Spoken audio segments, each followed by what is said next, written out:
У мене запитання: Андрій Портнов фігурує у справах щодо Євромайдану чи ні?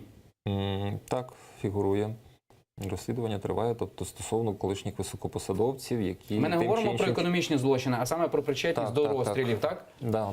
Ну, і ми ж спостерігали, бачили про те, що він приймав участь і в коментуванні, тобто і в переговорах, і відповідно ми перевіряємо ту ж саму версію про те, що він мав вплив на судові рішення. Водночас, знову ж таки, це повністю роль можна було би встановити, виходячи з показань тих же самих суддів, голів судів, чого на сьогоднішній день, на жаль, є у нас дуже-дуже і мало саме стосовно того, щоб, скажімо, особи там з адміністрації президента чи безпосередньо цей фігурант надавали якісь вказівки. Одночасно є напрямки, за якими перевіряється його, скажімо, можлива причетність до організації протидії протестним акціям. А по яких